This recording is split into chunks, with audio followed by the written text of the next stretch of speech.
السلام علیکم ناظرین کرام، امید کرتی ہوں کہ آپ سب خیریت سے ہوں گے اور اللہ تعالیٰ کی رحمتوں کو اور برکتوں کو سمیٹنے میں مصروف ہوں گے۔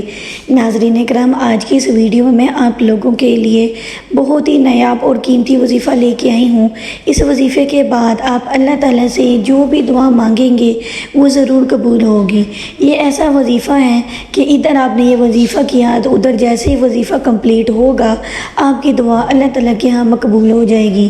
جو بھی آپ کی حاجت ہوگی وہ پوری ہوگی، جو مشکل ہوگی، جو پریشانی ہوگی وہ دور ہو جائے گی۔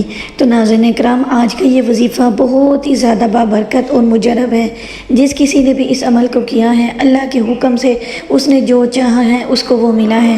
ناظرین اکرام، اس وظیفے کو آپ نے ربیع الاول کے کسی دن بھی کرنا ہے، کوئی خاص دن کی پابندی نہیں ہے۔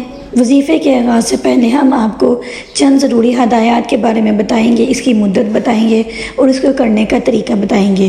ناظرین کرام، آپ نے ویڈیو کو مکمل آخر تک دیکھنا ہے اور اچھی طریقے سے وظیفے کو سمجھنا ہے۔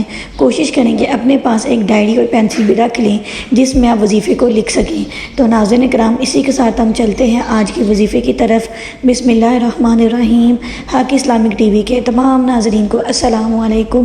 ناظرین کرام، وظیفے کے آغاز سے پہلے ہماری آپ سے چھوٹی سی گزارش ہے کہ اگر آپ ہمارے چینل پہ نئے ہیں تو برائے مہربانی ہمارے چینل کو سبسکرائب کر دیں اور بیل آئیکن کے بٹن کو بھی دبا دیں تاکہ ہر آنے والی ویڈیو آپ تک بآسانی پہنچ سکے۔ تو اسی کے ساتھ ناظرین کرام، ہم چلتے ہیں آج کے سوال کی طرف۔ ناظرین کرام، آج کا سوال یہ ہے کہ مسلمانوں کا پہلا قبلہ کون سا تھا، یعنی مسلمان پہلے کس قبلے کی طرف منہ کر نماز پڑھتے تھے۔ میرے جو ناظرین کرام اس سوال کا جواب دیں گے وہ ہمیں کمنٹ سیکشن میں لازمی بتائیں، ہم ان کے لیے دعائیں خیر کریں گے اور ان کی زندگی میں آنے والی پریشانی کو دور کرنے کے لیے اللہ تعالیٰ سے دعا کریں گے۔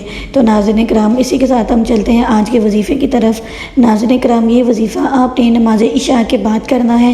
جب آپ عشاء کی نماز پڑھ لیں تو آپ اپنی جگہ پر بیٹھ جائیں۔ نماز عشاء ادا کرنے کے بعد آپ نے 100 مرتبہ درود شریف پڑھنا ہے۔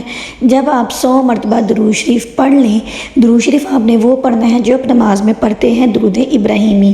جب آپ 100 مرتبہ درود شریف پڑھ لیں تو آپ نے 313 مرتبہ اللہ تعالیٰ کا اسم مبارک یا کریم پڑھنا ہے۔ یا کریم، یا کریم، یا کریم 313 مرتبہ پڑھنا ہے۔ اس کے بعد پھر سے ناظرین کرام آپ 100 مرتبہ درود شریف پڑھیں گے۔ ناظرین کرام، یہ اتنا مجرب عمل ہے، اتنا مجرب وظیفہ ہے کہ ادھر آپ یہ وظیفہ مکمل کریں گے ادھر آپ کی دعا قبول ہو جائے گی۔ ناظرین کرام، آپ نے اس وظیفے کو مکمل یقین اور اعتماد کے ساتھ کرنا ہے تو انشاءاللہ تعالی اللہ تعالیٰ کے حکم سے آپ کی مشکل پریشانی دور ہو جائے گی اور آپ کی ہر حاجت پوری ہوگی۔ تو ناظرین کرام، اسی کے ساتھ چلتے ہیں ہم ویڈیو کے اختتام کی طرف۔ ملیں گے اگلی ویڈیو میں ایک نئے عمل کے ساتھ، ایک نئے وظیفے کے ساتھ۔ تب تک کے لیے اللہ حافظ۔